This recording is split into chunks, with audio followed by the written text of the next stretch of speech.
Hello, fellow gamers, and welcome to the Video Gamers Podcast. Nothing is quite as fun as finding a game that gets you excited, a game that just looks incredible.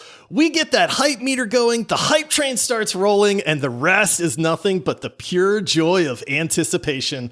Well, boy, do we have an episode for you. But first, some introductions are in order. I am your host, Josh, and joining me, it's not every day that he starts humming the song to a trailer or it gets him smiling like this. It's Ryan. Dude, I'm just over here raving. Where's my glow sticks? Oh, man. People are like, what? Raven? What is this episode? And joining us, they're the men of the hour, the guys who helped make one of the best trailers we've seen in a while, the masterminds behind Graft. It's Mike and Chris. Hey, everybody. Howdy. Thanks for having us on, guys. How you guys doing? Oh, absolutely. We are so excited to have you guys here. We are going to be talking about this Graft game that you guys are developing. We're going to talk about this trailer that's got us hyped. We'll talk a little bit about like what it's like to be a smaller indie studio as well. Get some insight into what you guys do and all of that. So this is going to be a really fun episode. So thank you both for joining us today. And then, you know what? I'll tell you what. Just for the listeners, can you guys give us a little bit of background about like kind of what you do? You guys both work at Harebrained Studios, and what it is that you actually do there. Yeah. So I'm Mike McCain. I'm the executive producer here at Harebrained. And I'm Chris Rogers. I'm creative director at Harebrained. So we've both been with the studio. We've been making games together since 2011. That's when Harebrained was founded. We're probably best known for Shadowrun, BattleTech. Those are two of our big games on Steam. Had over millions of players for both. That's kind of our story. You know, we've made a lot of different games over the years. I think a big through line for us is just we love bringing these great game worlds to life, and then we love giving you guys, you know, players like you, as much agency as we can within those worlds to play the way that you want to play. So that's us. Yeah. That's Harebrained. That's awesome. So you guys have actually been working together since 2011? Yeah. Oh my goodness. And you guys are still friends? I want to wring this guy's neck every other day. Like, I don't know.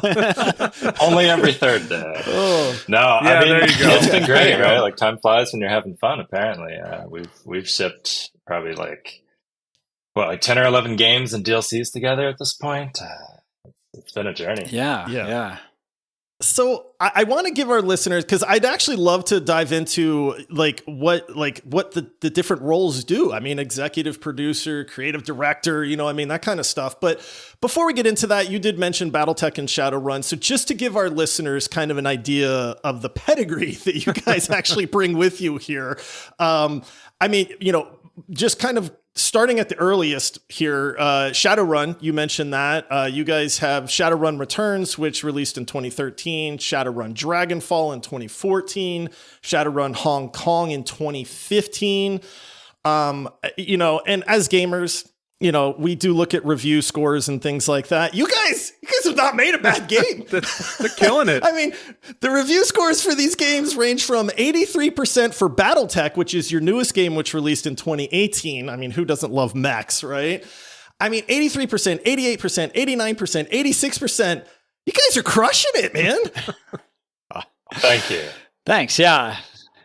Yeah. I mean, so, you know, like I said, you guys have been doing this a long time. You obviously know what you're doing. But yeah, can you give us, I mean, we're just gamers. We don't really understand a lot of the kind of titles and things like that. So Mike, you mentioned that you are the executive producer for Harebrained. So what does it actually entail for somebody that doesn't understand that title at all? I like to say it's kind of just figuring out how to make it happen, right? So that's on the development side, like, how are we putting all this stuff together in engine? Like, what are all the moving parts? And then that's also on the business side, right? Like, money is an important part of how to make something happen. So that's it's a little bit of everything. You know, we went independent again last year. So when you're a small studio like this, it's sort of like you're all the I don't know. You're the crew of a little spaceship, right? And everyone's wearing a lot of different hats. So. Right.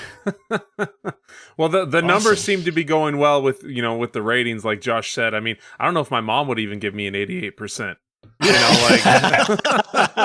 Like those are some good numbers. I'm sure your mom would. Yeah. Yeah. Well, and then Chris, for you, what is it exactly like? And just remind people what the title is, and then kind of what that actually like, kind of what that entails for you. So just like on the business side with the executive producer, the creative director is mostly focused on the creative side. So that's everything from game design to the narrative, which is always really important in our games. And it's not being like the single voice, but it's the person that can organize the creativity and work with everybody and kind of set the vision and say, like, this is in, this is out. We like this. We're coalescing around certain ideas, because when you're making games and we sit down for the first time, there's so many good ideas, but you have a limited amount of time and a limited amount of effort, money, everything that you can put into it. So you have to find exactly the right kind of mix to make something that really stands out. Yeah. Yeah. Okay. So, I mean, I'm kind of picking up, like, you guys are kind of like the glue, right? That kind of keeps everything together. Yeah. Takes all these people that, that you guys work with. And, I mean, I work with some developers at my job. They like to sit in the office with their headphones on and not talk to anybody, kind of thing.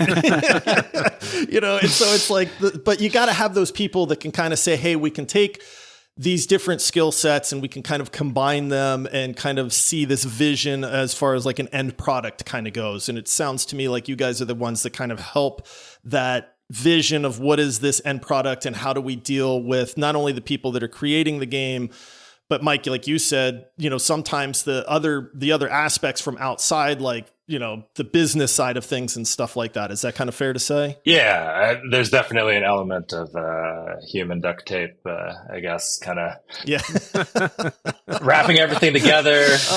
Just like Chris does such a good job of like focusing in on the soul of the game and like what do we want to connect? How do we want to connect with players, right? And just like and that kind of becomes the North Star, right? Like it's our job to make the best game that we are capable of making, and just everything's got to come back. Awesome. To that. Well, hopefully you're that NASA duct tape that's just like impeccable and sticks to anything no matter what. It's OG. Like I had a cousin that had his dad worked for NASA and he had some NASA duct tape, and it was the best stuff I've ever had. I never used it again, but man, that's oh man, that's the hope. Yeah. I mean, our good days. We've always been a really collaborative studio, so it's always been everybody working together. These jobs are much more kind of, they're less the sort of deep focus that the people that put the headphones on and they can just dive and dive and dive deeper into their concentration. And it's a little bit more kind of catch as catch can, and kind of keeping everything going. As I'm sure running a podcast is probably feels a lot of like little things that you got to do all the time. Sometimes you feel like that person that's spinning the 8 different plates kind of thing, and you're just going, please don't let any of these fall down. So, well, okay. So one other question, and then we have to get into Graft soon, guys, because I'm about to burst on this one. So just with the history that you two have with working together for so long and through a series like Shadowrun and Battletech and stuff like that, is there a moment that stands out to you guys from your kind of careers together and making these games that just kind of stands at like the pinnacle? Was, I mean, I like my brain just kind of goes to like releasing your first game. That's got to be like the most memorable experience. But is there something like that with your kind of history together in development and stuff that kind of stands out to you guys? Oh gosh, I mean, there's so many moments. Yeah, I was gonna say, I bet this is one of those like it's hard to pick one, right? So we got our start. Harebrained got our start making mobile games. We had a contract to make this iPad pirate game for Bungie, like back in 2011. That was That was the first game. That was sort of a crash course in this team. Chris, there's probably like 8 or 9 of us in a storage closet that our founder Jordan was renting out. And so that was our crash course working together as a team. I'd probably choose the Shadowrun Returns Kickstarter because man, that IP, that the Shadowrun universe has like such strong fan base and community built around it since Jordan created it back in the early 90s. And we put that Kickstarter campaign together in just a couple months and had no idea what to expect. And seeing those numbers shoot up on the first day is like, well, this is it's happening. Like, we're in for a this is ride. happening, guys. Oh my gosh. And that was a different scale of game than anything we'd made before. So that was sort of like, welcome to I don't know if it qualifies as the big leagues or not, but the next league up. I would say so, man. Up there, yeah. With how that went, yeah. I mean, that's we're about to make a big game now. And then Chris, what about for you? Is there something that stands out for you? That's a good one. I think when you get to a launch, like we always had a studio tradition, like Mitch would come and bring cigars and everybody would have a cigar and everything. And every time that happened, like when you're doing your life and you're just kind of going through things, you don't really notice the passage of time. And then all of a sudden, like some moment like this would come back where it's like a tradition. And every time we had one of those, it was a moment where I'd go back home and be like, whoa, a lot's changed. Like a lot's changed in my life. A lot's changed in everybody's lives. Like people have gotten married. They've had kids. I felt ill because I don't smoke cigars that often. I know that mistake, man. But I think each one of those times, like as a slice, just each time is like, oh, like time's jumped forward again. That's a big moment. How awesome, that's awesome, man. That's so cool. Yeah. Okay. All right. We've Go danced ahead, around this go long ahead, enough, get guys. to it. I got to. We got to talk Graft Josh a has little been very bit. excited, Okay? so as you can. I'm an tell. excitable guy. Okay. So we have to talk Graft, and the first thing that I have to ask you guys, because man, this just was a huge hit for my brain right away, is the music that you guys have in that trailer. Number one, I'm a fan of EDM. Like I like electronic music. I grew up in the 80s and 90s. I don't know what causes that, but oh my goodness, I don't know that I have ever vibed with a song in a trailer. Like we're going to get it. Don't worry. We're going to get into the art style and all the other really cool stuff with this, but I'm watching this trailer and I am instantly like, oh my gosh, this is like a banger, man.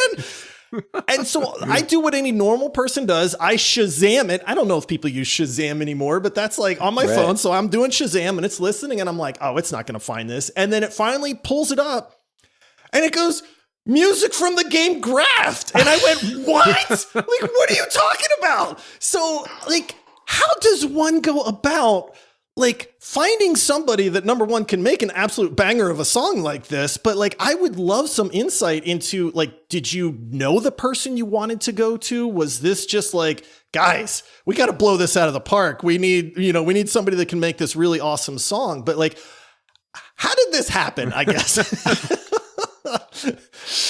Yeah, so we've been working with a guy by the name of John Everest. Ever since Shadowrun Returns, right, Mike? Yeah, his first one? He came on to add some music, I think, for the trailer for Shadowrun Returns, and then all through Dragonfall. He's been amazing. He's gone on to work on Overwatch, the Star Wars Outlaws, just nominated for a Grammy. Just amazing. Yeah. Just nominated for a Grammy. He's got some upcoming awards too. I think GDC they're coming through. Like just super talented and also really collaborative. And so we had an idea and we had like a rough automatic of what we wanted, and we had like a temp track in there, and we were kind of talking about that we wanted this to be something that was, a little bit against type and a little bit maybe that we hadn't necessarily heard as much before. And John listened and he was like, okay, I'll be back in a little bit. And he came back and he had like this amazing like start. And then he said, you know what? I know this amazing vocalist. Oh yeah. Her name's Rachel Hardy. Like I think we can bring her in, and I think she's going to elevate this. And I think Rachel, correct me if I'm wrong, Mike, but I think Rachel wrote the words that she wanted to sing. Yeah. Really? I mean, literally, and she came back.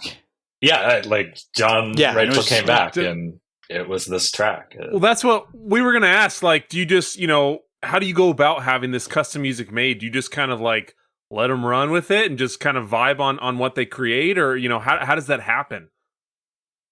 If you're lucky, and we are, you have somebody that you can trust so much. You can just be like, this is the vibe. Like, we want it to be sensual. We want it to be something that really touches on, without getting, without saying too much about the game, but just kind of touches on this idea of like there's horror, there's terror, but there's also this like sensuality and this aspect of memory and personality that's gonna be really important to the game. And we wanted that to show up in the song, and for her to sing these like kind of aggressive words that are also very breathy and this like driving beat, and then combined with the visuals. I'm so glad it hit for you all. It's so good. It was so good. I mentioned it before we started recording. Like, we watched thousands of trailers, man, and a lot of times we just go, yeah, okay, or whatever. And it's very rare that like a trailer jumps out at us like that one did. And I mean, again, we're going to get into the rest of the trailer being awesome here in a second, but the music was just the thing that like instantly blew me away. And I was like, we talk about it all the time. I think it's one of those things where, especially with indie developers, like, soundtracks are incredible. I mean, some of, people talk about Hollow Knight, Undertale. I mean, or like, there's a ton of indie games that you can say, hey, the soundtrack for these games is second to none, and it's almost become a thing where it's like, is having that unique soundtrack or that unique sound, we'll just say, is it something like indie developers, like, I don't want to say go fishing for, because I think that undermines it, but is it something that like they prioritize to say, dude, like, if we're going to build this game, we need the best sound to go with it? Because I feel like there's such a gap in between like what you hear in a AAA title versus what you get with like an indie title and the like the original soundtracks that go with that.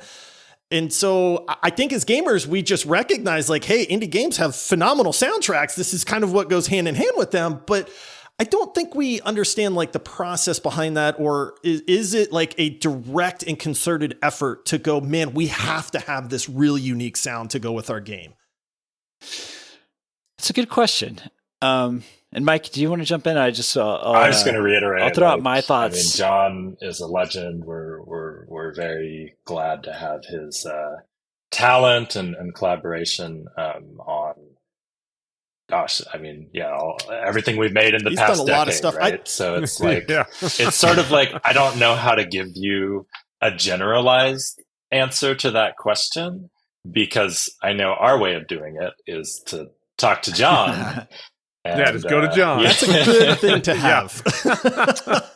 And I think at the indie level, you have to do one thing that really stands out. And if you're operating at something that's a more AAA level, that's not my world. So I don't know. I'm speaking somewhat out of turn here, but you need your audience to feel like it is going to be something, expansive, like that's going to be the equivalent of a Marvel movie or the equivalent of like Gladiator or something like that. So you need that kind of pushes you more towards orchestral. It pushes you more towards you have those resources to you and stuff like that. So I think that sort of creates a certain type of sound, whereas indies kind of have to sort of say, pick me and kind of try to find something that fits their voice. You mentioned Hollow Knight, which is a soundtrack I love.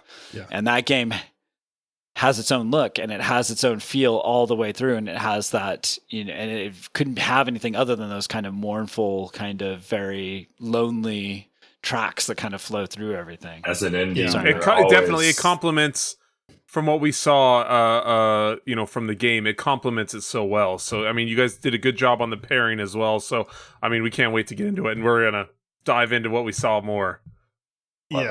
Yeah, absolutely. So personal question here. This may be just for Josh, but is are we going to be able to get the full version of that song at some point? We'd love to.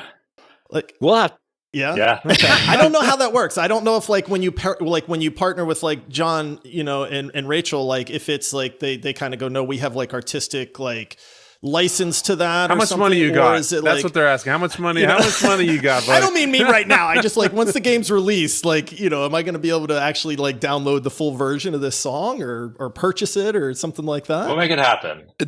Right now, that's the track. So but I think they would expand it. Okay, for perfect. launch. Well, I love it. So I'll sign us up for that. yeah, absolutely. Okay, we have to take a quick break real quick, and we'll be right back in just a second to talk a little bit more about Graft.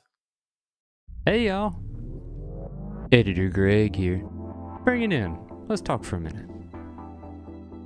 If you're tired of all the other toxic lobbies out there, and you want to develop meaningful relationships with other gamers, then let me tell you about our Discord. Huge community game nights, giveaways, education and art days, real lifelong friendships, and much more is what makes our Discord better than the rest. Links to join the family can be found at videogamerspod.com. So what are you waiting for? Join today and say hey to everybody. Before I keep y'all too long, I just want to thank you from the bottom of my heart. Without all of you, this community would not be as incredible as it is today. Now, let's kick back and watch the rest of this episode together.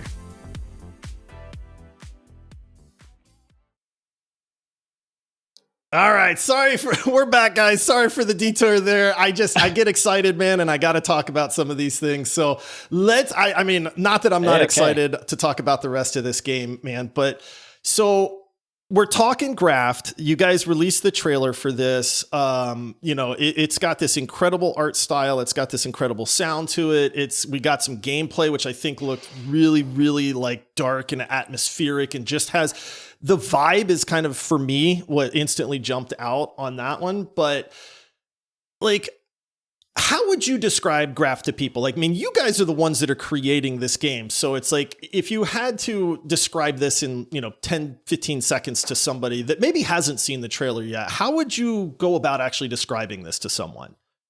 Sure. So Graft is a survival horror RPG combo.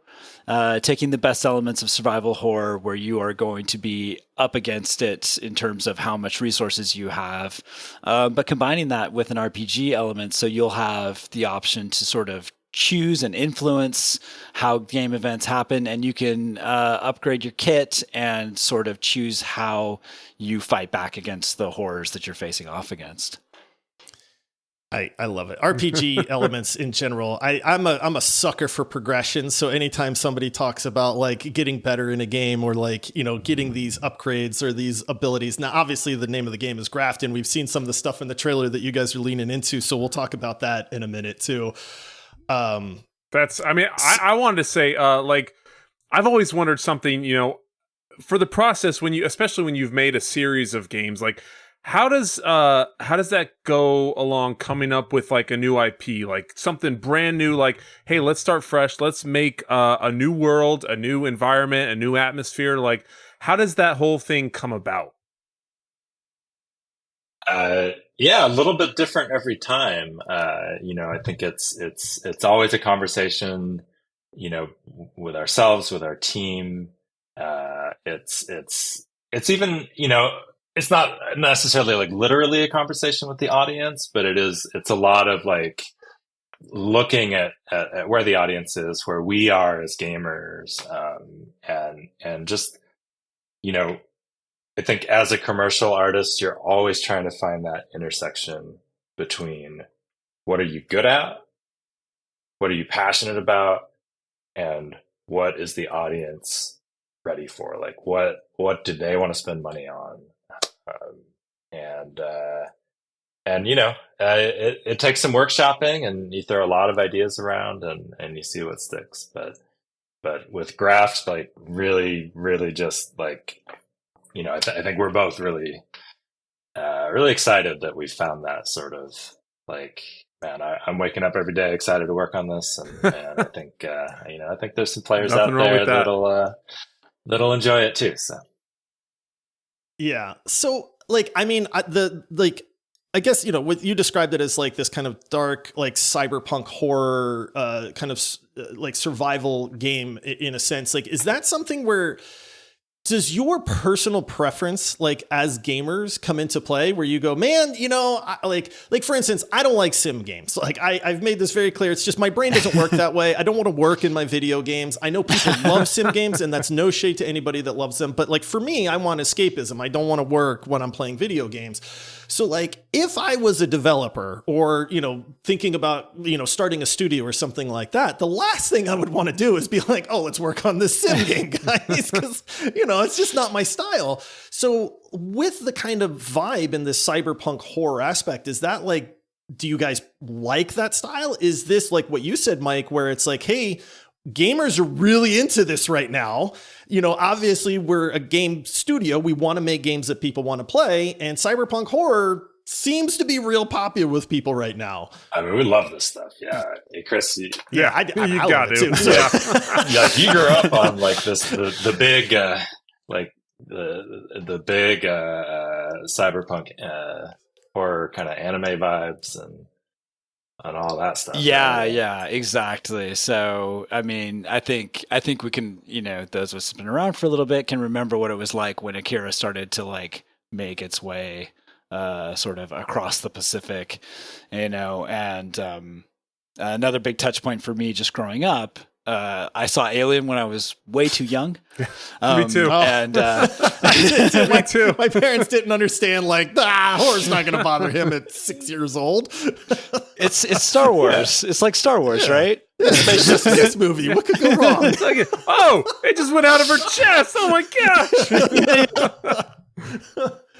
I literally watched that movie like hiding behind the couch and like just frozen. And I was at a friend's house, and the mother was like, I don't think you should be watching this. I think you need to stop. And I was just like, I cannot stop. Like, I have to finish this. And, when something like that happens, it's just like, it really touches you, it's like, it becomes either something that you never want to see again, or it becomes something that's like deeply like a part of like how you experience things, and kind of wanting to capture that feeling both for myself, but also for players, that feeling of like being that riveted by just, an empty hallway, basically, because I know that it's not really empty. Right. And so like, I think that was like, when we were coming up with this and we were kind of kicking around some ideas, that was one key element. And the other was this idea, we kind of tossed it off as we were trying to get close to the idea, but we just said like, you are the ship of Theseus. And then we were like, and then like whoever, like the person we were pitching was like, that's back up, like roll back, like tell me about that. And so those were the two big moments when we were like, as a team, coming up with this. I love mythology. And so for people that don't know the ship of Theseus, it's the simple premise here is like, if you replace parts of something over time to where eventually the parts are all new, is it still the old ship, or is it something completely different at that point? So they look so happy right now that you're just. I love mythology, man. Like, it's one of my favorite subjects. So. Yeah, no. They're like, we came on the right podcast right now. We're gaming nerds, man. What do you expect here? So. Oh, that's awesome. So like when you've got this idea, you got this vibe on what you want to create. How do you come up to the next step to where, you have to come up with the art style, the mechanics, the story, like where does that process lead? Like, is it just kind of an evolving, ever flowing thing? Is like it just a vision from the get go? Like, how does that work? Yeah. I mean, it's a lot of writing and drawing and painting and prototyping. And it's kind of all happening at once. And this is that sort of like, chaotic but also exhilarating initial inception of an idea, right? Like, because Chris and I, like, our background's both in art, so a lot of our entry point for that explains stuff. this really awesome art style. Yeah, that's true. Well, thank you. So that's our entry point, right? Like, we're trying to imagine it and paint it and figure out like what are the vibes, like what are we conveying in the imagery of this world. we're also working, with our writer, Andrew McIntosh, and just really trying to understand like what are the core like principles of this world. How does it work? What does the player know? What does the player not know? There's a lot that the player won't know going into this world, and we love that stuff, right? Like it's just so exciting to have these vast mysteries to dig into. So yeah, it's a lot of exploration and seeing what does it resonates. flow? Is it like, do you get to this like, hey, here's the endpoint and it's laser focused from here to here, and everything that we do is to reach this endpoint? Or is there more of like that creative, like, hey, we have this goal in mind, but it's really going to kind of ebb and flow and kind of change and evolve over time? I guess that's, again, as a gamer, I think we tend to think, every studio knows exactly what they want to make, right? Like, this is the vision you have, and you are going to laser focus on that vision until the very end when it's like, okay, now this vision is a reality. I think as gamers, we think that. I like, there's a part of me that goes, well, the reality is nothing goes according to plan. Yeah. Oh, okay. We're here. Maybe Right. This makes more sense. As this our protagonist has advanced, you know what? This would be a lot cooler of an option. I just came up with it. Let's try this, and run with it.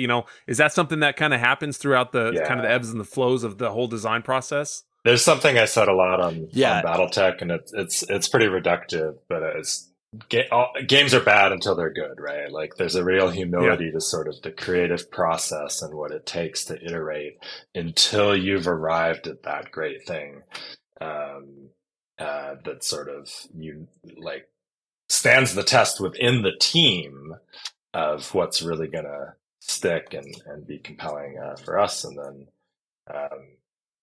I don't know, like that Chris is really good at sort of like keeping that that bird's eye vision on the game and sort of how it's resonating, right? Because the one thing about art is you get into the making of the thing, and whatever part you're making, you need the rest of the team to help keep you anchored to an honest perspective on the thing. Because when you get into the nitty gritty, like I'm in a painting, like I will either love or hate that painting by the end of it, but neither of those emotions is an objective reaction to it. Right. Yeah.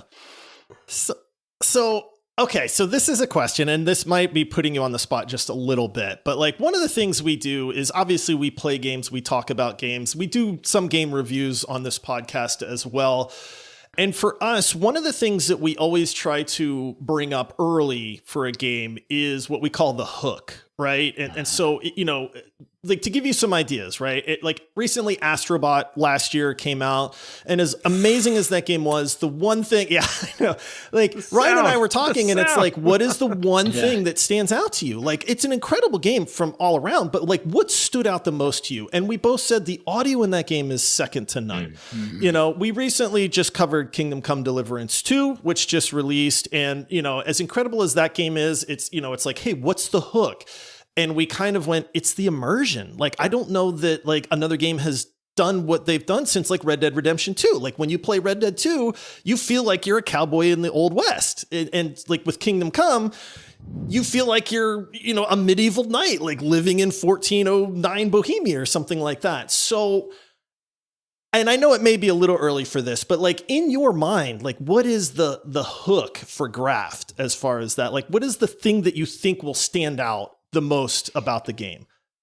Sure. So I think we touched on it a little bit already with that song, right? Which is just the combination of really,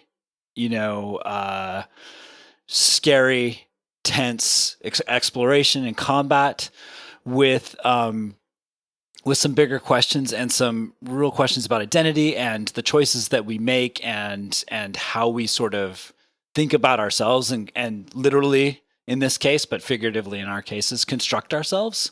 We like to say like, you're going to shoot first and ask existential questions later. Yeah. It's a tongue twister. And that is kind of where, It's a tongue twister, but it is kind of what I would hope is the hook. Is like when you know, a lot of times when we're working, we're thinking about what's somebody going to say to me about this. Like, what do I want them to say back to me? Like, what do I come away with? And it's like, wow, like it was so scary. And then I just kept thinking about it.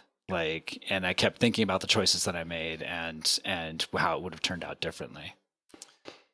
I'm reminded of like the Nier series where it focuses on that, almost like that deep thought, right? Like you're playing this game and of course the game is fun and it's got all these different aspects. But when you finish playing like Nier Automata, you almost start to question like the humanity, or like you said, this existential like thinking, and how that there's this like deeper underlying meaning to a lot of what you do in that game. And it really gets you thinking at that point.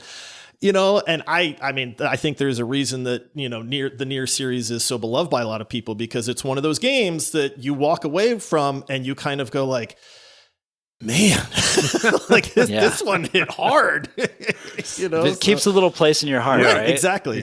Yeah. So other words, good answer. That's what you're saying. I like that. We liked it. That's a good one. Oh man.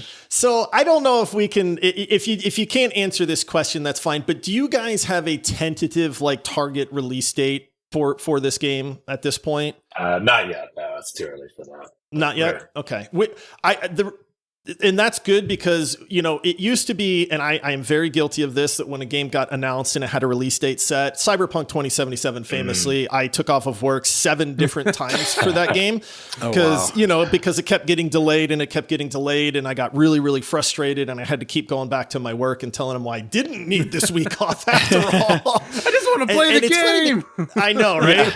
And so, it's one of those things where I, as an older, stubborn person, sometimes I like to think that gamers are starting to realize that it's ready when it's ready, and that rushing something does not accomplish anything that anybody wants at that point. So we always say, take your time at this point. We really just want the best game imaginable at that point. So I want to switch gears a little bit, because something that you mentioned early on, Mike, and one of your kind of, memories for your kind of history was this kind of crowdfunding, this Kickstarter that you guys had for Shadowrun Returns. And it's one of those things where you don't really hear about this anymore, and it doesn't seem like it's a thing that really exists for like indie studios anymore. So, is there like a reason for that? Like, is it just that it's just not something that was ultimately successful? Was there like a situation that maybe kind of got people a little shy with crowdfunding, or why is that not such a thing for indie studios anymore? Yeah, it's a good question. I think there's a lot of different factors going into that. I think certainly timing was a big thing, right? Like Kickstarter first came on I think it was either late 2011 or 2012. I think there was a lot of energy around this. It was very novel to have this degree of community involvement and early participation in funding a title. And there's a lot of stuff that the sort of AAA or kind of I guess call it mainstream game industry hadn't really invested in certain IPs that still had a lot of strong, core following, like Shadowrun, like BattleTech. So I think there was this really exciting initial opportunity, like fresh way to fund games, some untapped titles that hadn't been, there hadn't been a Shadowrun game in a while, or a story-driven one, anyways. And so we were able to ride that wave. Really grateful for that. Had a just amazing community rally behind both of those games. I do think as Kickstarter progressed over the years, like some of the initial novelty just wears off, right? Like that's part of the normal life cycle for a lot of these things. Right. I do think that there are some high profile Kickstarters that ran into trouble for whatever reason, weren't able to deliver on their rewards. So or all of them. So I think, maybe there's a little bit more caution going into Kickstarters after a few years of measuring the results compared to, the blue sky of Kickstarter's amazing right at the start. Yeah. And then, there's also unfortunately just this like calibration of expectations around, what it takes to make a game versus what is possible to raise on Kickstarter. And games are expensive to make. And I think that, and Kickstarter, don't forget, like you're paying some fees into making the crowdfunding possible. And then you're also paying to fulfill whatever rewards you've promised. Right. And if we were so fortunate. Jordan, our founder, has a long history. Like he's made tabletop games, he's done a lot of physical goods fulfillment over the years. But if you're running a campaign, back then and you didn't have that experience, I do think there were some people that got, overcommitted on the amount of, backpacks or figurines or whatever they were going to send out. So it all, it's interesting business like anything else. Oh, I'm sure. I mean, we recently talked with an artist out of London, and he was telling us just the amount of time that goes into animation and creating these things that people genuinely just don't understand what goes into this process. And so, like, with expectations that you mentioned, like, is there a difference with from the crowdfunding side to like standard kind of investing, like having a kind of overall investors versus crowdfunding, like, listen, we're trying to make this game, we're doing the best we can, like what's the difference between the two as far as like the development of a game? It's, I think there's always a client or there's always a relationship that you have, right? Like, so it's, it's more similar in more ways than one might expect. But with the community, I think that there's a lot of powerful energy and momentum that you can tap in that relationship. So at its best was like, we released the BattleTech backer beta, right? And that was our first combat demo of the game. We put that out to all of our backers. And not only was that like a really exciting beat of our marketing and of our discoverability for the game, but we also got some great feedback, right? Like this was sort of like not public early access, but this was our version of, being able to reach these players directly and see their experiences with the game and react to them. So I do think Kickstarter for us was very good to us in that way. And publisher relationships run the gamut, right? So you can have opportunities for that sort of thing in any business relationship. You can have, challenges. Certainly with a democratized funding partner, there's a lot of different voices that may want different things. Yeah. But, that can be tricky. And I would say that when you're crowdfunding, it's anytime somebody's giving you their money for something, they want a return. Your crowdfunding, the return is they want something fun that they were hoping to get back. And with in a publisher relationship, there it's a much more kind of, we'd like a profit, please. Like we'd like to give you a certain amount of money, and we'd like to get that back. So it's a little bit different. And like Mike said, you're talking to a lot of different people, and they can have, like in a crowdfunding situation, and they can have differing things and conflicting things that they want. In a publishing situation, you have a smaller set of stakeholders, but they want fun. They want fun as a sort of on the way to profit. Yeah. Okay. So I have to ask this question because, again, we think we're gamers, we're lifelong gamers, we think like gamers. And when you talk about crowdfunding, the topic of Star Citizen, like that's the first thing that comes up with most gamers. And, it's the largest crowdfunding that's ever existed. There are a lot of gamers, whether they're right or wrong, that go, oh, well, this whole thing was a big scam. It's, 10 plus years later, there's no game yet, and then there are people that are actively playing Star Citizen. I have actually played it, and things like that go, hey, if you take your time, there is a game here. They're developing some really crazy technology that I think will change the future of gaming with like server meshing and some of that stuff. So, but as developers that have done the crowdfunding thing, like, what are your thoughts on that? I mean, I kind of hinted like, did this make people shy? Because, here's this thing that makes the news all the time and people go, well, we still don't have a game, so no to crowdfunding. Or is it like, I mean, like you mentioned, Mike, development's expensive, man. So I'd love to like, I'd love like a developer's perspective on like Star Citizen and that kind of whole ordeal with, the amount of money that they've gotten from it, but also the complexity of development, and do those kind of align? Or is there maybe something there to gamers saying like, hey, like, I think their spaceships are really cool. Yeah. Yeah. I don't know. Like, I'll be honest, I haven't paid too close attention to that one. At least not in several years. Yeah. The fact he said several years. That's your answer right there.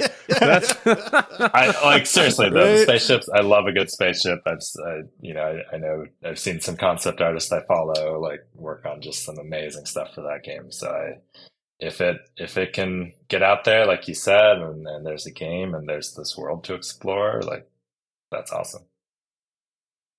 I know that they are shooting to release their kind of Squadron 42, I think in 2026. And I think that will tell the story. I think we can all conjecture until then kind of thing. But I think it's going to be one of these things where either a lot of people are going to say, we told you so, or they're going to come out and say, we told you so. Right. So awesome. Well, guys, listen, I know we're running low on time here. We respect you guys' time that you're given to this episode, and thank you so much for joining us. Let's, we wanted to talk about what it's like to be an indie studio and kind of, you guys have 8 people, I think, at Harebrained right now, right? And you guys are 2 of those, right? So you have, 6 other guys that you work with, right? So let's just do this. Let's have a fun little game. I'd like to ask some quick fire questions to you. And again, the mind of gamers, right? Where I think a lot of times we go, hey, we think this, and we don't know if it's true or not. So it's like almost like a little game of Mythbusters, if you will. So I'm going to make a statement, and then you guys can just say, yeah, no, or like, yeah, there's some truth to that or something like that. Okay. So how about this one, which is indie studios are great because you have 100% creative freedom to do whatever you want with your game. Asterisk. Yeah. Man, I'll say part of it and hand it over, but like, creative constraints are sometimes the best gift you can have in the process. So it's like, even if that were the case and there's a heavy asterisk on it, it's like, that's not always the promised, like, sort of, golden whatever vision of dev. Like, I think having a target and having a sort of box to work within, at least for me, has always been just a big part of the problem solving and the where the best ideas come from.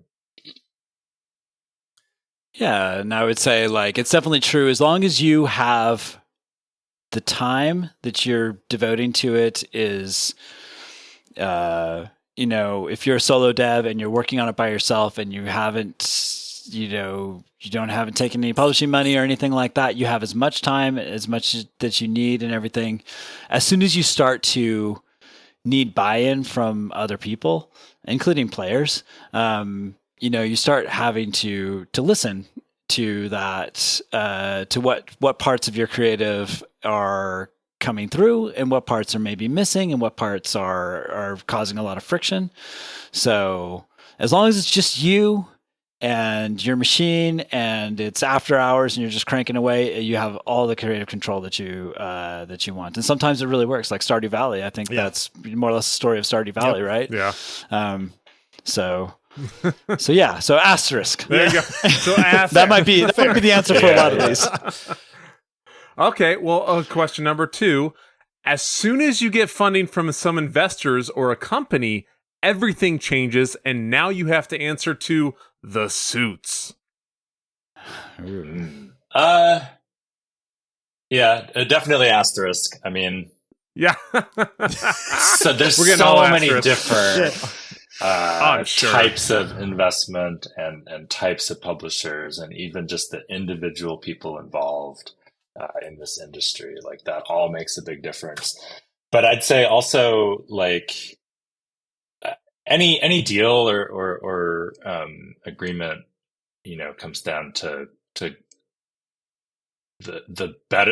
better goal alignment you have, the stronger that relationship is. And I think that especially in the game industry of 2025, like when you're going into something like this, you should hopefully, like you should know, you've already done a lot of this legwork to understand your audience, to reach players, like we're talking to you guys, like it's huge. And go into that deal already sort of knowing, well, here's what's in it for us, here's what's in it for you guys, and here's our shared goal. Like we know this audience, we can reach this audience, and we want to give them a great game. And that's a good foundation. And then so I'd say it's like in success, it should not be that dramatic pivot that you were describing. Not that it couldn't happen or hasn't happened. Yeah. Gotcha. Yeah. What can happen is then things take a little bit too long, or the game's not making progress, and then people who are, minding whether or not they've made a good investment and are wondering kind of what's going on with their money, then you can sort of get into like questions about well, like what's going on? Why isn't this here? And then, so I think that kind of then ends up being a place where you start to see that kind of like, well, we have some questions about the creative mostly, but usually like, where is it, or why is it not fun? I would think a lot of this is just a fan. Like we said, we're just gamers, and we just are fans of video games, and I would think that the Kickstarter kind of funding type stuff, or people, they're fans. They just want a good game. And that's why they're trying to fund it. That's why they're investing in it, to where investors are looking for a monetary return. They want black and white spreadsheet money back. They don't care what it's like as long as it sells. And so I think that's the difference is people like us and other people, a lot of times, just want just a genuine good game. I'd say most people working in like everybody wants a good game. It's really hard to get to. Good game sells. Devil's in the details, but nobody's like. All right, another quick one here, guys. This is another kind of myth thing here. So if you get a huge hit and you are an indie company or an indie studio, and your game just blows up, you are set for life at that point. I mean, 8 guys at your studio, Graft just takes over the world. You sell 4 million copies of it. Let's These manifest. guys are set. They're good to go. They're good to go. Let's do it. So, I mean, you mentioned Stardew Valley. It's a single dev. That he's got to be swimming in piles of gold at this point, So, but is that, and again, this is kind of like a myth thing that I think a lot of gamers have where, it maybe... no, there's a lot of pieces of that pie that get divvied out to, like Steam, for instance, and they take a cut, and this guy takes a cut, and you had to take a loan to do this, and you had to do that. So is that like the dream and the goal, or is that a little bit of a myth there? I think it's possible. I think people do shoot the moon occasionally, I think we mentioned Stardew Valley, there's Balatro. There's Manor Lords. Like there's some games that have done really, really well, and if your team's small enough, like it's a big deal. Like Inner Sloth and Among Us and stuff like that. And I think sometimes the team's bigger, or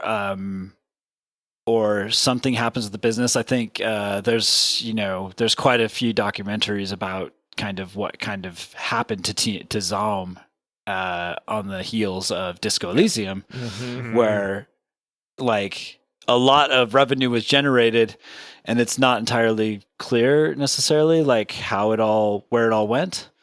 So that can happen, but yeah. Like Mike said, let's manifest. Let's manifest big wins. Being an indie game studio is it's a lot like being a garage band.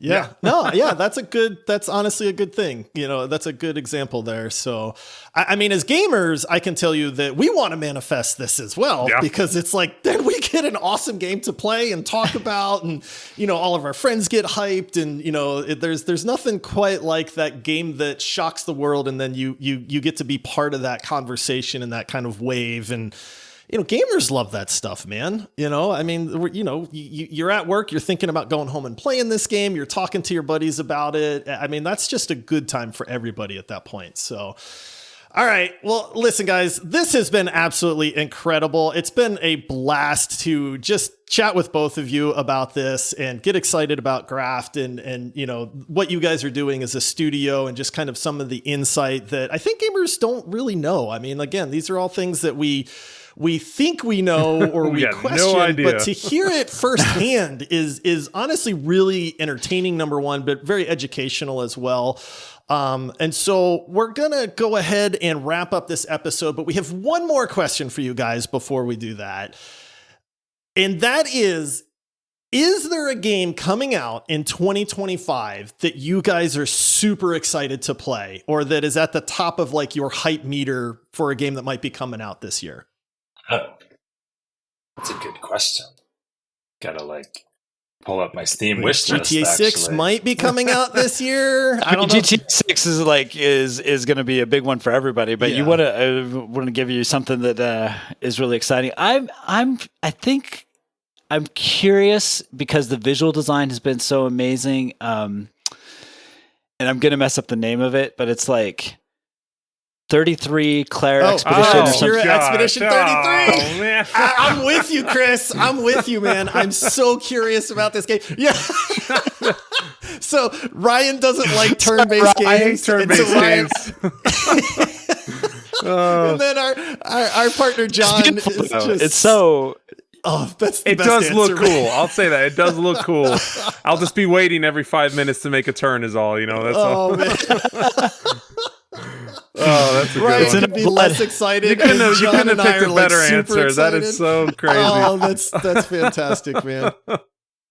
Mike's like, I've been making a game. Like, what do you mean? I know. Mike's like, I don't have time to play games, man. I'm trying to make a game for everybody. I've been big into old Resident Evil and Dead Space. And, and just that sort of stuff these days. I'm looking. I'm trying to. Yeah, gosh. No, that's fine. I mean, we got the number one answer there. Josh and John are very. Expedition 33 was the best answer that we could have gotten. That was probably the best one you could have given for sure. And we did not preempt them. We did not tell them ahead of time. Oh my gosh, that's funny. Ryan is on his own island because he's like, I don't care about this game, and then it's like John and I are both super excited for it. So this is great. So awesome. Well, guys, I mean, thank you so much for just giving us your time and taking the time to hop on our podcast and chat Graft and chat Harebrained Studios and just, be awesome and answer all our dumb questions and just hang out with us, man. This has really been awesome. Our listeners are going to love this. I guarantee you when this episode releases, there's going to be so much chatter about Graft and go wish list. Go wish list now. Go. Yes. Yeah, wish list, please go do it. It helps. It helps the devs out so much, and it's just genuinely watch the trailer, look at the pictures, read the stuff about it. This game looks so cool. So just if anything, if you guys love us, go wish list this game. We're going to include a Steam link in the episode description to make the listeners' lives easy so that they can go wish list this as well. I know that's one of the best things that gamers can do to kind of just show support and kind of get you guys up there on Steam as well. So you can follow us on socials too at We Be Harebrained. If you have questions about Graft, write us, get in touch, let us know. We'd love to hear from folks. Oh, we'll be following up for sure, guys. So, Mike, Chris, this has been awesome. Thank you guys so much. That's going to do it for this episode, everybody. Until next time, happy gaming. See ya. All right. Thanks for having us, guys.